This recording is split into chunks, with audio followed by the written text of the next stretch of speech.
Good evening, everybody. Welcome, viewers, finalists, to the 2020 Best Awards, affectionately known as the Besties. As you may know, this was going to be an in-person dinner event at our Lane County Community College with a great electrical vehicle show, but unfortunately, due to COVID-19, we've switched to this online format, and we're going to bring you a great program tonight. So we will be broadcasting from the Best's Facebook page as well as our YouTube page.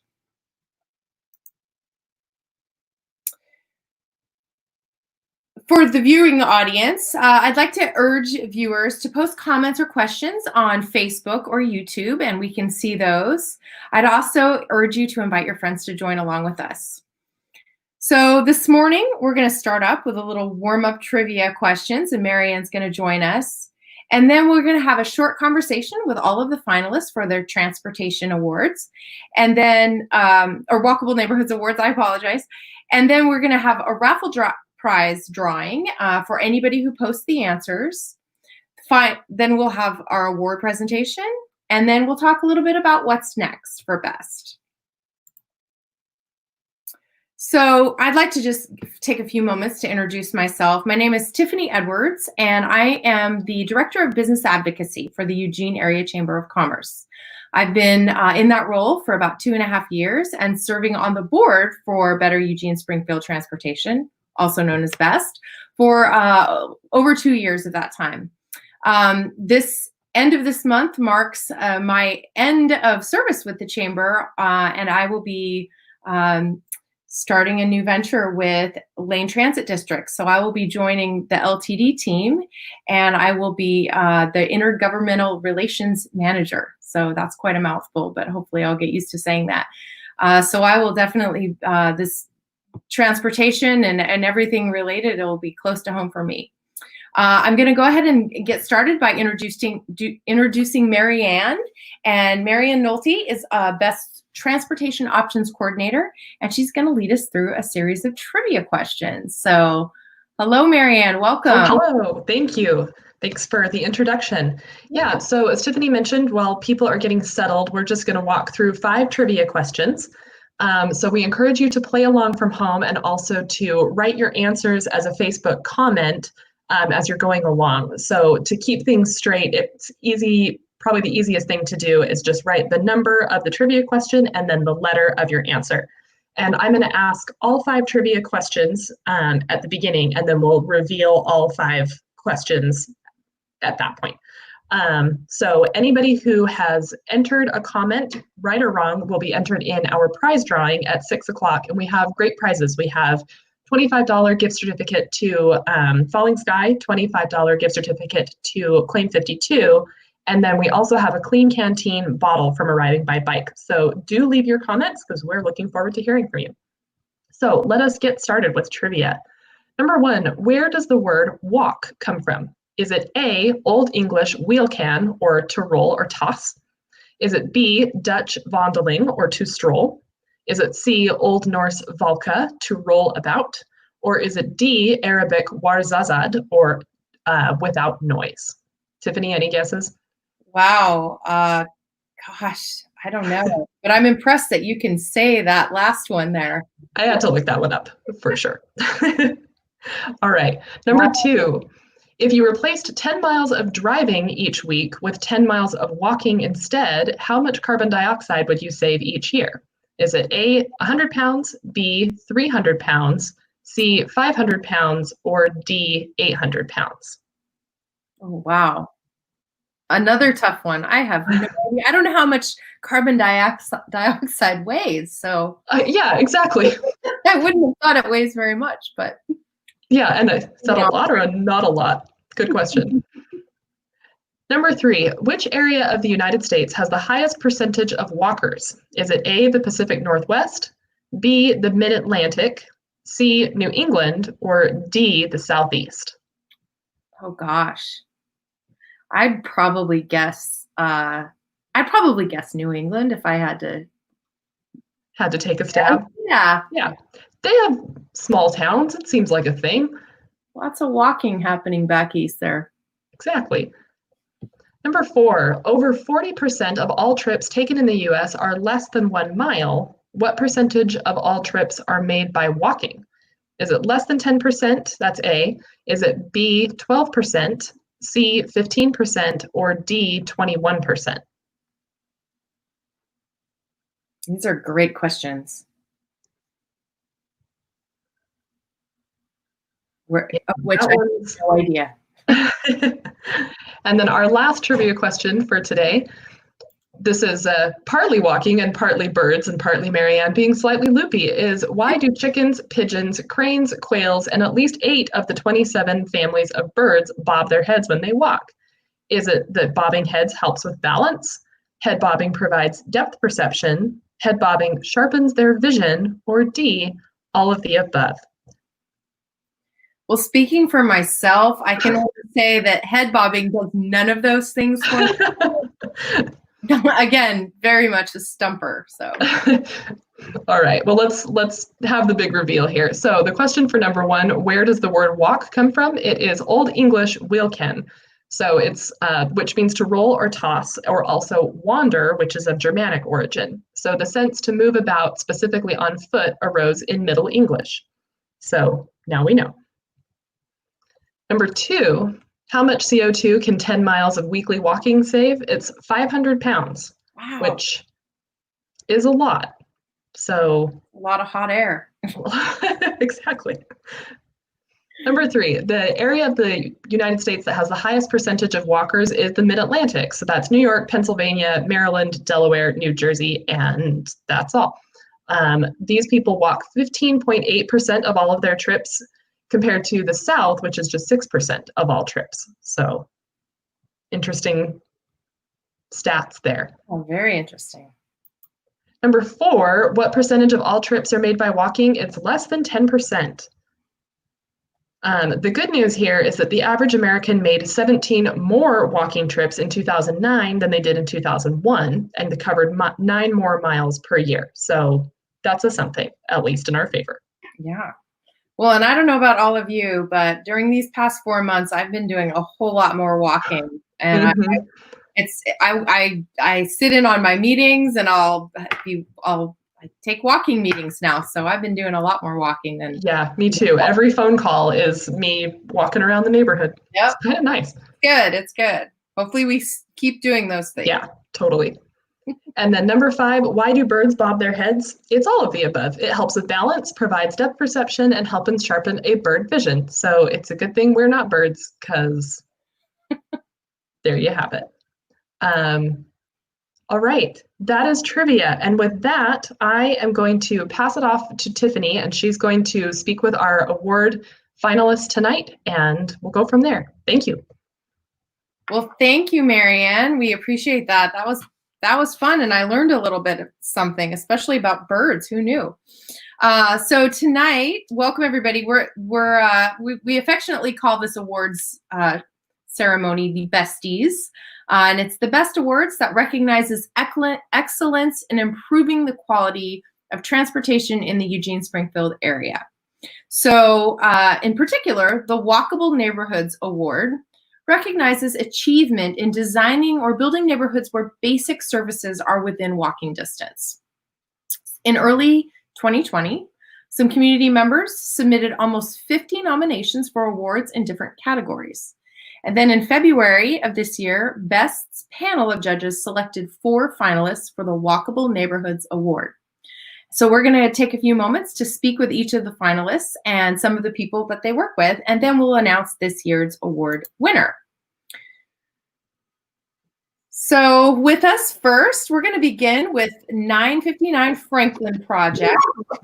This is a high-rise student housing across the University of Oregon. And with us tonight is John Schmidt, a project manager and landscape architect with the Satry Group.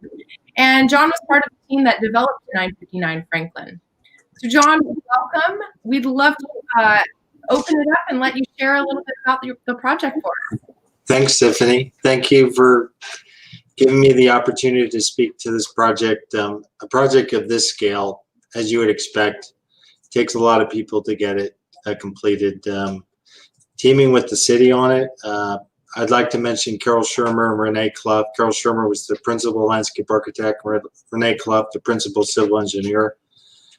They really helped to understand the site relationships and to essentially take a site less than 1 acre that can provide for 230 residents. So if you think about that scale relationship, 1 acre in the city for providing for 230 people is quite compelling. And it took some work to do it, but it was a fascinating project because it is vertical living, and vertical living, whether it's student or traditional housing, is providing more than what was done traditionally. So there's a lot more amenities within the facility itself. Even though they are what we consider a walkable neighborhood, they're providing a lot within just the building itself. There's a 5th floor amenity deck, there's 12th floor amenity. They have their own fitness center, they have their own recreation facilities, they have their own outside dining. They have probably the most beautiful view of Autzen Stadium of anywhere in the city. So they have those internal infrastructures that makes it its own little neighborhood, if you will. But what I think really makes it unique and kind of ties back to our presentation, it really is within a walkable neighborhood, meaning within 20 minutes, any resident within this facility can walk to any amenity that they would need for their life. That would be traditional grocery, specialty grocery, to a hospital, to the university, to recreational facilities, night, Autzen Stadium. So that aspect of the position of the property relative to the city really makes this quite a compelling type of architecture that I think the city of Eugene and Springfield is going to consider more in the future. How can we provide more for people in dense environments and position them in ways that they can access existing infrastructure within the city?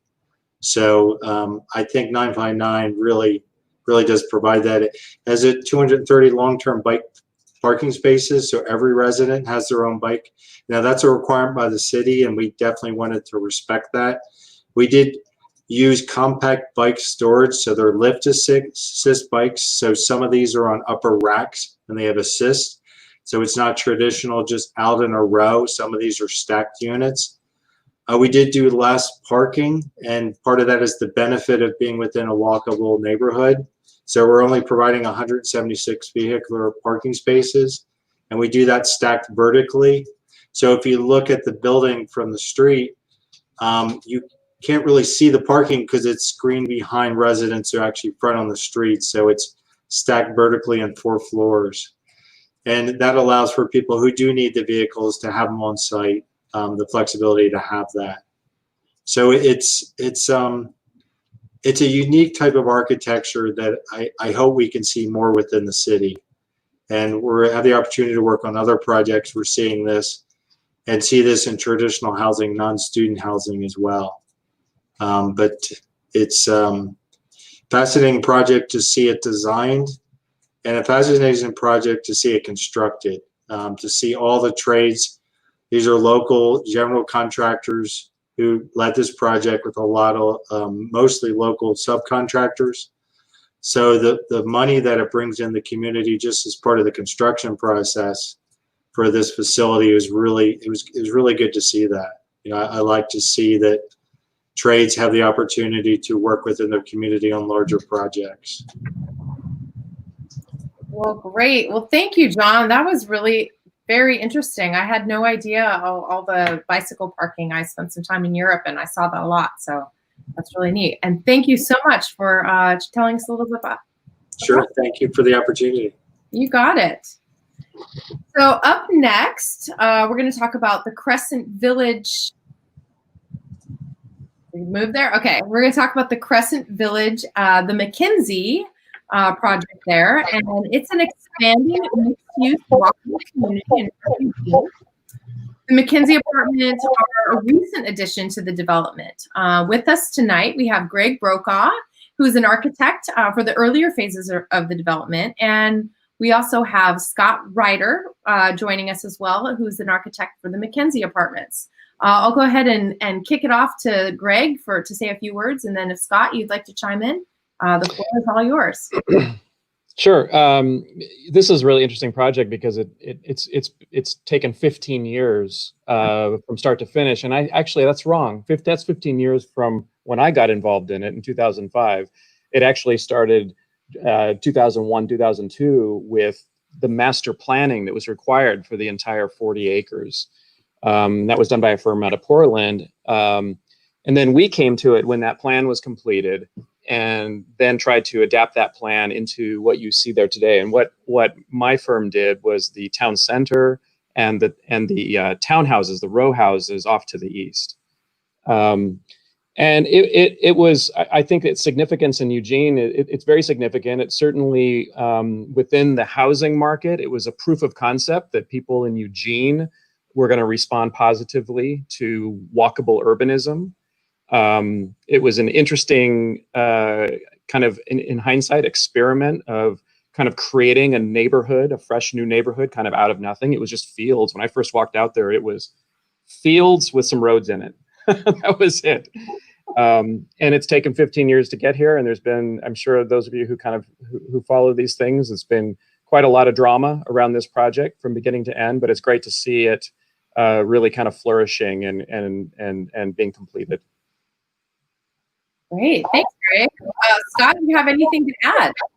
Well, we kind of picked up where Greg left off, and fortunately the table was set for us as the village was created, and there was 13 acres of kind of the next phase with the Tennyson, and fortunately our client saw the vision as well of what this could be, and working with them on the Tennyson, and then subsequently the most recent project, the McKenzie, which is really almost an extension, the last long phase of the multifamily, really, gave itself to create the, neo-traditional neighborhood and design a project that has small walkable blocks and, a very developed network of walking spaces and circulation paths, and created many pocket parks or small little public spaces to kind of aid in enhancing interaction, the social interaction of the residents, and all within proximity of the village that Greg developed early on. All the services and restaurants and things, that really has a very nice neighborhood atmosphere, kind of centuries ago. It's really a nice development overall as a whole. It was a whole team effort from the original concept from the guys up Fletcher Farr up in Portland, where they kind of started it, and we all jumped in and picked up the pieces, and Greg's development really, like I say, set the table, set the stage for us to kind of follow it through. And I think in total it's come off very well.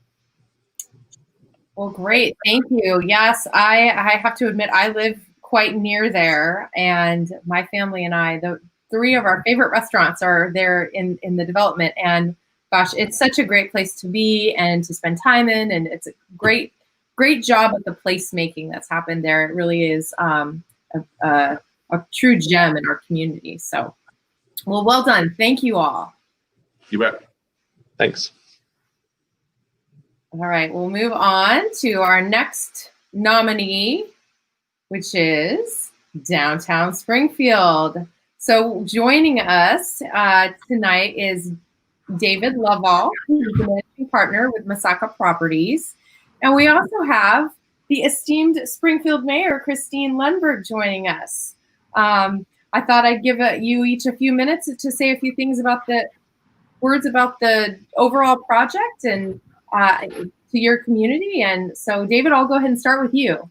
Well, thank you. Thank you very much, Tiffany. We've been involved with this project, Downtown Springfield, for a number of years, and it's just kind of what looked like culminated in the last few years. 13 years ago, my wife and I bought the Washburn Cafe building, and we cashed in our 401k to take a risk on Downtown Springfield. And at that point, it seemed like the neighborhood was down here that nobody wanted to visit. And there was a lot of potential down here we saw, but it was just plagued with bars and a lot of kinds of issues that, fortunately the mayor and the leadership that's done the city has kind of ironed out, and it's allowed this opportunity to take place down here. So after that, my partner and I, Bob Miller, who's good friends of ours from 40 years ago, talked the Econosales folks into figuring out where they wanted to go in life, and they sold us the building. And upstairs was 8 apartments that we were able to restore and 3 commercial spaces down below. And, one thing led to another, and we got that done, and a building across the street came available, and we finished that and got some more people. And really what the whole vision was down here was just to create a community where people could, like most urban communities, have the same services that are available and needed for residences. And most of the times back in the past, people didn't realize that there was 34 apartments down here on this half block between Pioneer Parkway and 4th Street. So at one point, this neighborhood was a vibrant neighborhood that supplied housing to 34 people, and it just kind of died over the years. And so it was really a privilege and a pleasure for us to have the opportunity to bring that back to life and join ourselves with a number of great contractors and great people to work with, and the city and the permit department, and just a lot of great tenants. And we were able to be patient and hand select the tenants that we wanted down here to really create the environment of walkability and livability that we dreamed this place could always be. Well, you have done one fantastic job. That area down there is amazing. I visit it frequently myself, and I really love to be in there. Thank you. Area. Yeah, definitely. Mayor Lundberg, do you have anything to add to tell us about the asset to the community and what it's really done for downtown Springfield?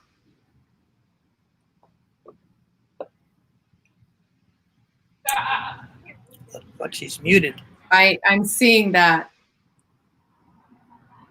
I'm wondering, oh, did she? There we are. There you are. Okay, now we can hear you, Mayor. You'll have Well, to it said my mic was muted, but it was not by me, so I didn't realize I had to do it too. Anyway, yes, so thank you, Dave, for for investing in downtown Springfield, because you're right, for quite a while it was not the downtown that we all wanted to see. So I have some comments that I want to make about downtown. Thank you so much for the recognition of the countless years of hard work from so many in our community. Thank you to the Springfield community for investing and continuing to invest by coming downtown. Thank you to our city councilors, past, present, and future, for their vision and ongoing support of projects to improve our downtown. Over the years, Springfield voters have placed their support behind downtown by funding the Springfield Justice Center and passing the Urban Renewal District. We've also had amazing business investment all the way from Mill Street all the way up to Paramount Center at 22nd Street. Many of these businesses have been with us for decades, like the Busy Bee, creating and supporting the community vision and being willing to take a risk and invest in our downtown. This includes private investments and public investments and thoughtful partnerships with a deep pride in being part of a great, deserving community and the ongoing energy of revitalization. The walkable and vibrant place that is downtown Springfield wouldn't be possible without long-standing partnerships with the Springfield Area Chamber of Commerce, Springfield Public Schools, Willamette Lane, Springfield Utility Board, Travel Lane County, Springfield Renaissance Development Commission, Lane Transit District, and many more. Early investments in placemaking, like the LTD Downtown Station and daily MX trips, the public-private partnerships in the development of the Wildish Community Theater, and the installation of pedestrian lighting throughout the core showcase the early vision of community leaders to invest in downtown Springfield. We are very grateful for this vision. This work has made way for the vibrant activities we see regularly in downtown, like Emerald Arts Center, Second Friday Art Walk, Springfield Public Library's community events, downtown block parties, installation of exciting and inspiring murals, and redevelopment of historic buildings into places for people to work and live. And finally, thank you to the CETA board for your commitment to downtown, to staff for the hard work, and to the volunteers, businesses, and developers in downtown and throughout Springfield. Without combined support, persistence, and commitment to action, downtown Springfield wouldn't be the incredible place it is today. Thank you. Well, thank you all. It sure is. As they say, it takes a village, right? And you definitely had the village helping you out. So, what a great area of our broader community, and what a great example of showing us what can be done. So, thank you so much. Okay, our last and final nominee. Are we ready? Okay, so finally we've got Plumley Green, and Plumley Green is a cluster of houses in South Eugene, about 2 blocks from the Friendly Market. I visited it there myself. It was quite quaint and very, very neat. I couldn't say enough nice things about it. But we fortunately have Bill Randall with Arbor South joining us, who could probably articulate it a lot better than I could. So sure. Bill. Okay, thanks, Tiffany. Yeah, we were talking earlier as a group how we have such a wide range of projects in these 4 as far as density and the way they were laid out. And ours is kind of at that smaller end of things, where we had one of those larger parcels of property in Eugene that was just under an acre. And there was an existing house with an accessory dwelling unit on it, a couple of other small houses, and a couple little outbuildings.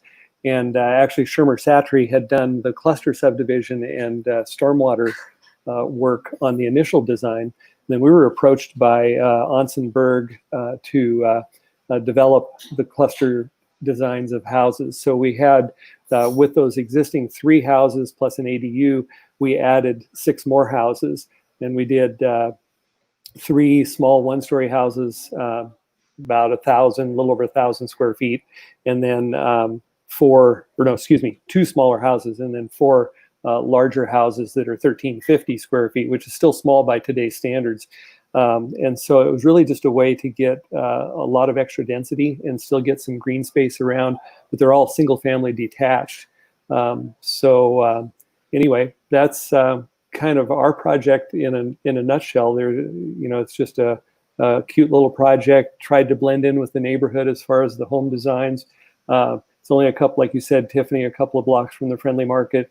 It's a few more blocks to a market of choice in that whole area there, but still within the realm of walking. So anyway, it is quite lovely, I have to say. And what I loved was, you had kind of like, there was some picnic tables situated in the middle, and it really brought the community together. And you could just tell that the neighbors all knew each other, and probably, borrowed a cup of sugar now and again. It really kind of created that really neat neighborhood feel. So. Yeah, I think so. And I think having those common spaces that are shared is one thing. And then also just frankly, having houses a little smaller and a little closer together, I think actually adds to a sense of community than, the typical subdivisions where things are spread out so much. Yeah. Well, thank you, Bill. And you're welcome. Yeah, this is a great project. And, I'd like to just kind of mention that all these projects have a really unique way of emphasizing walkability to their the nearby area. So it's so neat to see within our communities that we're doing all of these different out-of-the-box kind of things to really create more placemaking and more ways for people to get around, and making it easier, and creating more of a sense of community. So it's really great to see all that. Okay. Well, thank you. You're very welcome. So what we're going to do now is I'm going to keep it back to Marianne for a minute, and she's going to go through and she's going to announce the winners of the Raffle Prize Drawing based on your answers. And I love these comments. Keep them coming. I see lots of great, fun comments from folks from our Facebook feed. So, Marianne, yes, and send it over to you, and you can tell us who won. All right. Yes, thank you everyone for participating. Like Tiffany said, we really appreciate your comments. So our first winner of the Falling Sky $25 gift card is Vonnie Mickelson. Yay, Vonnie. Yay, Vonnie. Our second winner, this is for the Claim 52 gift certificate, is Teresa Bischow. And our third winner, this is a Clean Canteen water bottle that was donated by Arriving by Bike. And the winner for this is Alice Davenport. So thank you, all of you, for playing along. The 3 winners, if you would please email, and it's up on your screen, but please email info@best-oregon.org to claim your prize. And except for the canteen, which I'll figure out how to get to you, I will drop the gift cards in the mail and you can go enjoy some time out. So thanks, everyone. And now I will pass it back to Tiffany, and she's going to announce the winner of the Walkable Neighborhoods Award. Okay. Well, congratulations to all of you guys and your big winnings, Raffle Prize. That's awesome. And special shout out to Vonnie, a fellow Chamberite. So without further ado, the Best recognizes the achievement designing or building neighborhoods where basic services are within walking distance. That's our Walkable Neighborhoods Award. And the winner is, drum roll, I'm waiting for the slide, Downtown Springfield. Congratulations, David Laval and Springfield Mayor Christine Lundberg back on screen one more time to accept the award. Congratulations to all of you and to all of your partners. And if you'd like, you can take a moment to mention them or say a few words to our viewers. So I'll go ahead and let you take it over one more time. So go ahead, David. Well, I just really thank you for all the people who participated in this. There's some really good things going on. Everybody's got kind of on the same page brain on thinking that the best way to achieve great communities is through great neighborhoods. And so we applaud that effort, and we're part of that, and we're happy to be a part of that. And, you know, we want to thank especially our partners, Bob and Mary. None of this would have ever happened without them, so I want to acknowledge them first. I want to also thank the city. You know, it's kind of funny when you go into the permit department at first, it's kind of this kind of adverse kind of a feeling that, you know, it's us and them, but, you know, the city of Springfield's just been a real great team player from the mayor on down through all the inspectors and everything. So that's just been real great to work with those folks. And just for all the community people that decided to be tenants down here, I think to watch people achieve their dreams and be part of that is something that's it's the best kind of thing to have in your life. So I just appreciate those folks as well and wish us all the luck through this COVID. And when we recover, our downtown Springfield is going to continue to go forward. And we have other ideas and more things to happen. So we're looking forward to a great time. Oh, that's awesome. Well, we're looking forward to spending time with you in downtown Springfield. Mayor Lundberg, do you have anything else to add? Well, you can see that a whole lot of us are actually downtown Springfield anyway, just in our regular day-to-day jobs. So I think one of the most important pieces to downtown success is everybody has a vision that is working together, that wants to see us succeed, and that we are willing to put in the hard work, just like we've always done in Springfield. I grew up here, so I walked those sidewalks for a lot of years. So it's you know, was great, and then it wasn't so great, and now it's just super great. And I just think it's going to continue to be that. People are just flat out interested. I have another email I have to respond to because more people are interested now. So COVID crisis and all, people are really upbeat, and I'm really looking forward to celebrating with everyone who has hung in there through all of this, and we will be just better than ever. And we're going to have out in the street even tables, and you be anywhere, eat, have fun. That is amazing. That's very exciting. So congratulations. My gosh, I couldn't be more thrilled for you guys. So again, congratulations. Huge honor, and go Springfield. We love that. Thank you, Tiffany, for the best awards and all those folks involved. I know you guys ran through a lot of hoops to get this organized and did a great job. And again, happy to be a part of it. Yeah. Yes. Well, thank you for bearing with us as we've had to kind of shift and adjust like everyone else has. I mean, I think we're all kind of learning a new way of doing everything, but we really appreciate all the folks who've hung with us and supported us. And so thank you all. At this point, I'm going to bring Marianne back with us. Hi, Marianne. Hello. And I'm going to let you kind kind of close us out for the evening, and she's going to tell you all a little bit about BEST and our upcoming events. And so without further ado, I'll turn it over to Marianne. Okay, thank you. Yes, thank you all our visitors and guests for tuning in tonight, and thank you award nominees and finalists for taking the time to talk with us. We really enjoyed hearing more about the projects you're working on, so thank you. I also wanted to thank our esteemed host, Tiffany, for being here, so thank you for your positive energy. And I also want to thank our BEST sponsors. So this is the cities of Eugene and Springfield, it's Lane Community College, Live Move at the University of Oregon, and Greater Eugene Area Writers. We also want to thank some individual donors as well. These are Phil Barnhart, John Belcher, Teresa Bischow, Terry Parker, Bob Passaro, and Laura Potter. Thank you all for your contributions.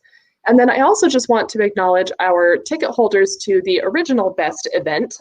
We really thank you for your willingness to support BEST. We realize that this online event is not quite the same thing, but we very much appreciate your support with the new format. So thanks for being here. I also wanted to just take a couple minutes to talk about BEST and the work we're doing. So as most of you know, we're a community organization that believes we're better when we speak and we act together.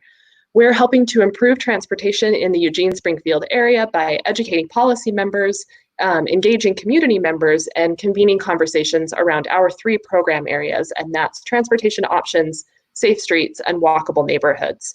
We're really trying to work to improve and expand our transit systems. We work with municipal and transportation agencies to set goals to improve safety outcomes, and we advocate for land use plans that reduce the need for cars. Lots of those projects which you were hearing about tonight. I also just want to take a minute to talk about Black Lives Matter. BEST stands firmly in support of the Black Lives Matter movement. We really believe that running, walking, or just existing should not cost a life. We believe that everyone, but especially historically marginalized communities, should have access to useful transportation systems. We also believe those transportation systems should be safe and fair, and we're working towards both of those goals in our community. Like I said earlier, we know we're better when we speak and act together and when we're really trying to get to the root causes of problems. And we invite you to join BEST in supporting some of these community organizations. They are the Eugene-Springfield NAACP, Community Alliance of Lane County, Showing Up for Racial Justice Springfield Eugene Chapter, and also the Black-Led Action Coalition, which is the Facebook page started by Madeline and Spencer Smith, who also organized some of the protests in downtown Eugene. So please join us in supporting those great organizations. Finally, if you would like to support the work that BEST is doing, we would be very appreciative of that. Your support makes our work possible, and we are grateful to all of you. So if you'd like to donate, the web address is best-oregon.org/donate. And then lastly, I just wanted to let you all know we have one final award ceremony. This is a date to be determined, but this is for the Ruth Bascom Lifetime Achievement Award. We're figuring out when that date is going to be, but we will keep you posted, and we would really appreciate your joining in our new online world. So stay tuned for that. Thank you all. Thank you again, Tiffany, and enjoy the rest of your evening. It's my pleasure. Thank you all. Have a good night.